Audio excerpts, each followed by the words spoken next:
Okay, if you think about the word discipline, what comes to mind? For a lot of us, it's probably something like, I don't know, denial, maybe. Or pain, right. It often feels like this grim and joyless thing you force yourself to do. Exactly. Like sheer willpower against what you actually want. And if that's your starting point, the research we've been digging into suggests you've kind of fundamentally misunderstood it. Yeah. How so? Well, this framework from Sir Margin, it argues pretty strongly that seeing discipline as just self-punishment or denial, that's a misdiagnosis. So it's not about saying no to things. Not primarily no, it's actually framed as the architect of meaning. It's the skill, the practice, of using the one resource you absolutely can't renew, Your life. your life, using it with real intention, deliberately. Okay, that shifts things. It's not about being good or bad. It sounds more practical, Right. like managing a resource. Exactly. If your life is finite, suddenly we're talking finance almost. We're talking spending. Yeah. So our mission in this deep dive really is to get a handle on the core idea behind this whole strategy. Opportunity cost. Oh, okay. I think I know this one from economics. Kind of, yeah. But applied much more broadly. Every single thing you do, every choice, it's like a purchase. And you're paying with. With your time, your energy, your focus, your most valuable currencies. And the goal is to become what the source calls a sovereign spender, realizing that every single time you choose to do A, You're giving up B. you are actively, consciously or not, auctioning off the chance to do B. It's universal law, apparently. Okay, let's dig into that opportunity cost idea more. Financially, it makes sense. I buy this car, so I can't use that same money for, say, a house deposit. Easy. Sure. But how does that apply to everything? Like, choosing the elevator instead of the stairs. Is that really an auction? Well, yeah, in this view, it absolutely is. Because your life, your energy, your time, it's a fixed budget. If you spend energy on the elevator... That specific energy is gone. You can't spend it on the stairs or something else. Exactly. The research frames this whole thing as needing to become the chief financial officer of your own existence. Wow, okay. CFO of my life. Right. Conducting this constant, pretty ruthless audit of where your resources are going. They call it the twofold audit. Twofold audit. Yeah. Honestly, that sounds exhausting. A CFO. For just getting through a Tuesday. Doesn't it just lead to overthinking everything? Yeah. Analysis paralysis. That's a really fair point. And no, it doesn't mean you have to, agonize over every tiny decision. Okay, good. But it does mean becoming really aware, sharply aware, of the two costs involved in any choice. Two costs. The first one's the obvious one. The direct cost. Meaning? Meaning, what does this cost me right now? In time, in energy, in focus. Okay, that's simple enough. 5 minutes for this email, 2 hours for that movie. Got it. Right. But the really critical part, the calculation that kind of separates a reactive life from an intentional one, that's the second cost, the shadow cost. The shadow cost. If I'm following the framework, this is asking, what future potential am I basically selling off to afford this present moment? Is that right? That's exactly it. But hang on. Isn't that just a fancy way of talking about feeling guilty? Like, oh, I shouldn't have watched that movie. Yeah. How is this a practical tool and not just, anxiety wearing a business suit? That's a crucial distinction. And you're right to ask, guilt is usually backward-looking, right? Yep. Emotional, often doesn't lead anywhere helpful. Yeah, usually it just makes you feel bad. Exactly. The shadow cost in this model is meant to be purely practical. It's rooted in scarcity, the fact your time is limited, and it's future-oriented. Okay. When you choose to spend your currency, your time, or energy on something low value now, the audit forces you to see that you are, quite literally, liquidating potentially valuable future assets to pay for it. So it strips away the illusion that the distraction was free or cheap? Precisely. It makes you confront the real price tag, the thing you forfeited. Right, so it's about seeing beyond the immediate moment. Yeah. If you operate without that dual awareness, you're just sort of passively letting time happen to you.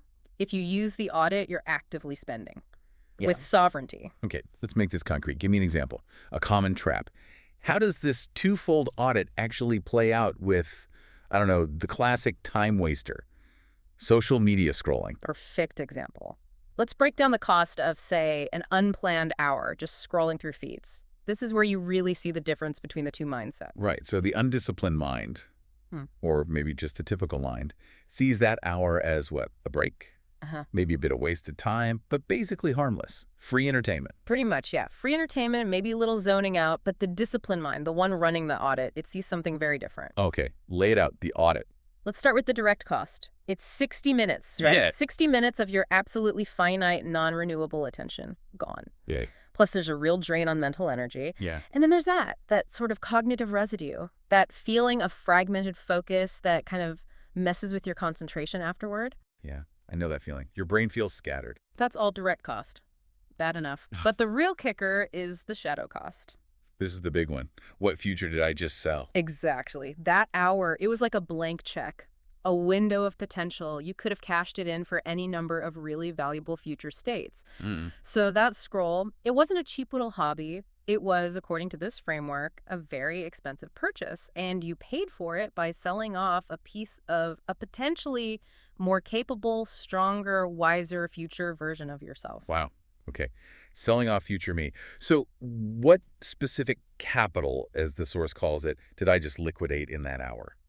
Well, the authors break it down into 4 main types. That hour could have been invested in physical capital. Like a workout. Yeah, even just 30 minutes of decent movement, that doesn't just give you immediate benefit. It compounds over time into future health, future energy, resilience. So you didn't just skip a workout. You effectively sold off some of your future vitality. Okay, that hurts.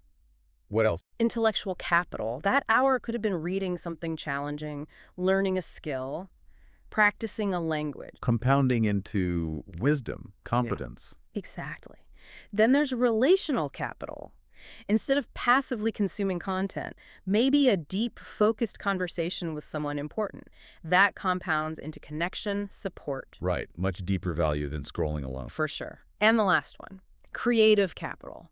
Practicing an instrument, writing, coding, whatever your craft is, even 60 minutes compounds towards eventual mastery. Okay, when you list it like that, Yeah. scrolling for an hour suddenly feels like, well, like a financial catastrophe for future me. Doesn't it?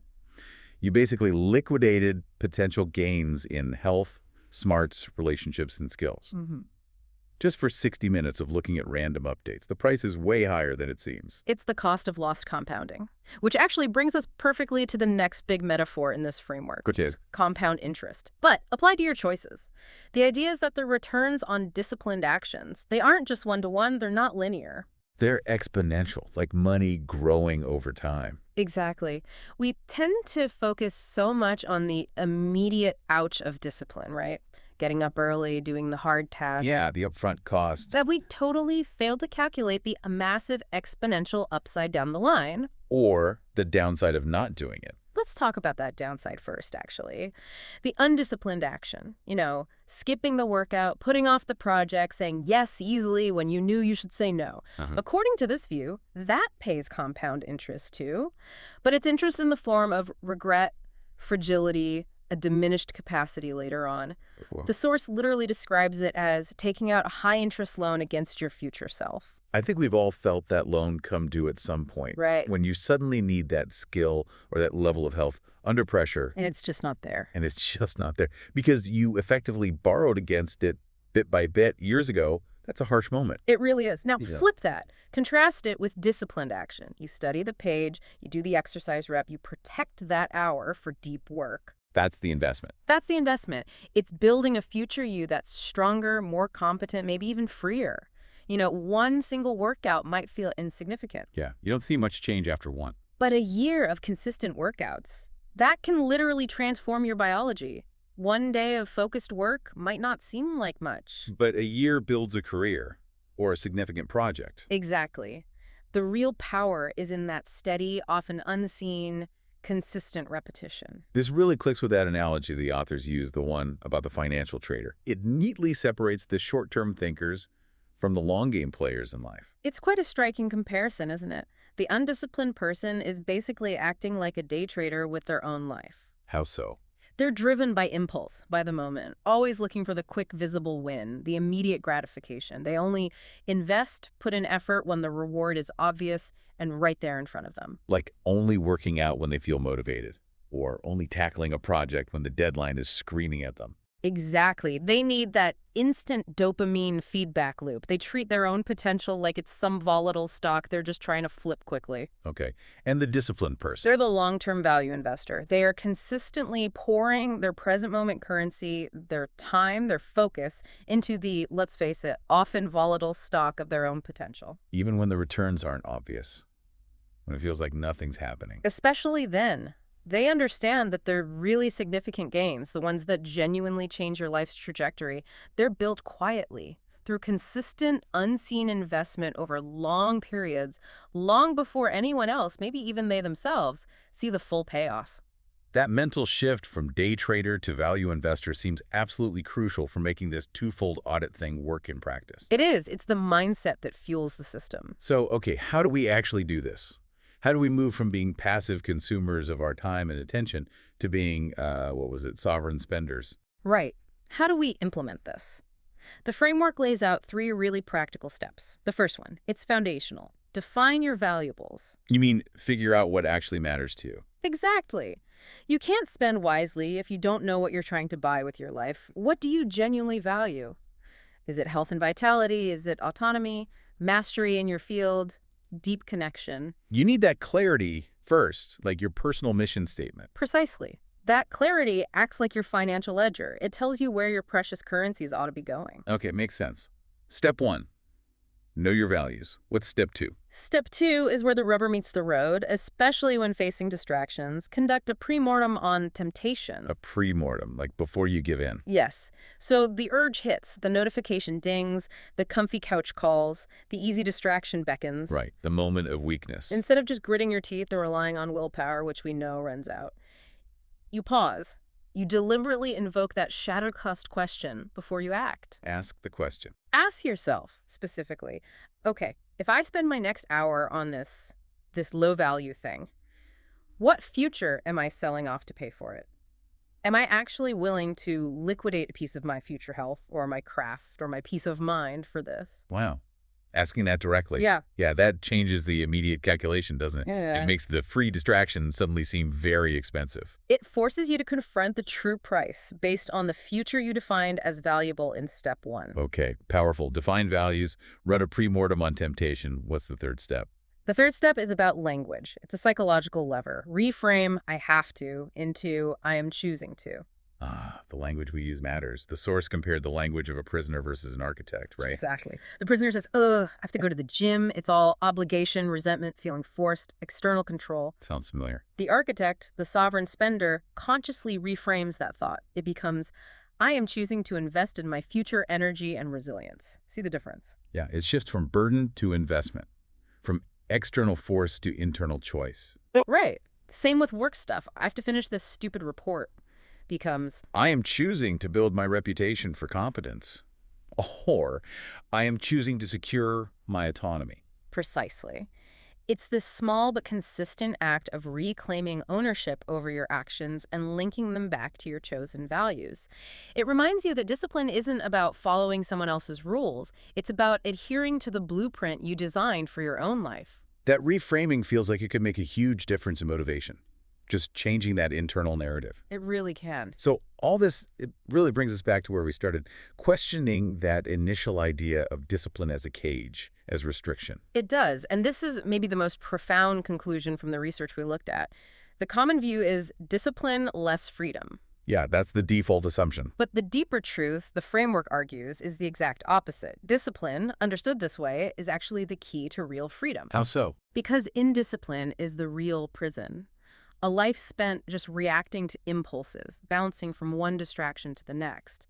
That results in a future that just sort of happens to you. It's built by default, not by design. A future shaped by algorithms and urges, not by your own values. That's a sobering thought. It is. So discipline, seen through this lens of the twofold audit and sovereign spending, it becomes the ultimate expression of self-ownership. It's a conscious act, a courageous one sometimes. Definitely. It's the daily practice of intentionally spending the one life you have on the things that truly align with what you've decided matters most. Treating your potential not as something disposable, but as, I don't know, a sacred trust. Too valuable to just fritter away. A sacred trust. And maybe that leads us to a final thought, something for you, the listener, to maybe chew on. Real discipline, this kind of intentional living, it requires accepting something important. What's that? Accepting with open eyes the necessary cost, the beautiful cost even, of everything you must let go of. all the other possible lives you could have lived to make your chosen life actually happen. So stop asking only what discipline gives you. And start asking, maybe more pointedly, what specific, small, seemingly harmless actions or fleeting pleasures are you currently liquidating your most valuable future capital for right now, today? What piece of your best future are you selling off cheaply?